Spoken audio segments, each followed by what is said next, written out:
دكتور زكريا، انا ابني عنده سنة ونص، بيعمل على طول بيهرش في ودنه، عنده رش دايما يعني انفلونزا، وهو نايم بيعمل صوت بيسخر هو نايم. يعني على طول مناخيره سايبه يا استاذه نوره؟ لا هو دلوقتي ليه 15 يوم يعني كده. بقاله 15 يوم.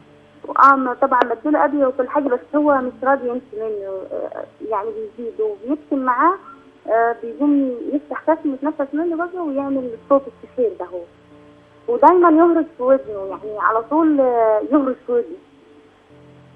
عندك اي سؤال ليها يا دكتور؟ لا خلاص هو كده. طب شكرا اتصالك. عندك اي سؤال تاني يا استاذه نوره؟ شكرا اتصالك والف سلامه على ابن حضرتك. هنا عندنا جزئيتين، جزئيه بيهرش في ودنه.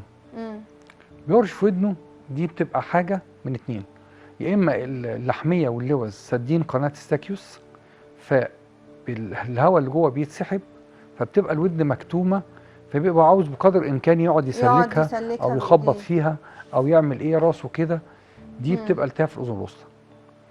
في شيء تاني احنا برضو بنشوف في الاطفال، يعني المفروض كان الكلام ده زمان مش موجود، ان بيحصل التهاب في الاذن الخارجيه وشمع في الاذن الخارجيه. يعني الميه لما بتخش الودان بتعمل فطريات في الودن، والفطريات دي بتعمل هرش رهيب جدا، يبقى المريض عاوز يهرش بطريقه صعبه جدا. ومن كتر هرش ولعبه في ودانه احيانا تقلب لخراج بالاذن الخارجيه. الخراج ده بيبقى التهاب صعب جدا والمه شديد قوي قوي قوي. وحله ان لازم يتعمل فتيل، وعشان الخراج ده يفتح، وبعد ما يفتح يصرف، وبعد ما يصرف ندي علاج للفطريات، ولازم يغسل ودنه وينظفها.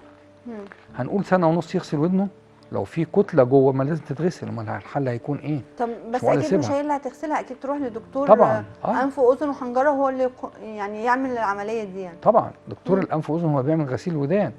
احنا عندنا تصنيف غسيل الودان دي عمليه جراحيه لا يقوم بها اقل من اخصائي الانف والاذن والحنجره. غسيل الاذن دي تصنف تحت بند عمليه. العمليه عشان يعملها اقل حاجه عندنا الاخصائي والاستشاري.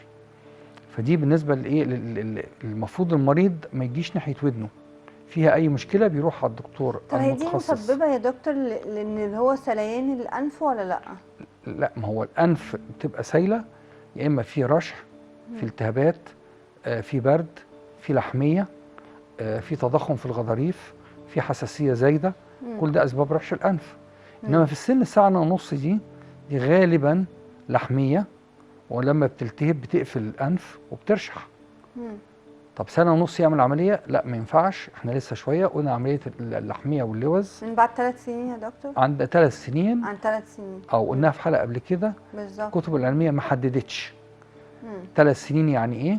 في ناس بتفسرها سنتين ويوم يعني 3 سنين، وفي ناس بتفسرها 3 سنين ويوم يعني 3 سنين، ولكن خير الامور الوسط، فانا بفسرها سنتين ونص ويوم. يبقى بالنسبه للاجراء الجراحي بالنسبه لها هي ده لسه قدام شويه. دلوقتي الاجراء العلاجي الدوائي اللي هي نقط المناخير ومضادات الاحتقان بتاعه الانف والمضاد الحيوي. ونقط المناخير برضو بنعيد تاني ونقول ان ربنا خلق الانف فتحتين، والفتحتين مش شغالين، ناحيه بتبقى شغاله والناحيه بتبقى مسدوده، وبعد نص ساعه بيبدلوا.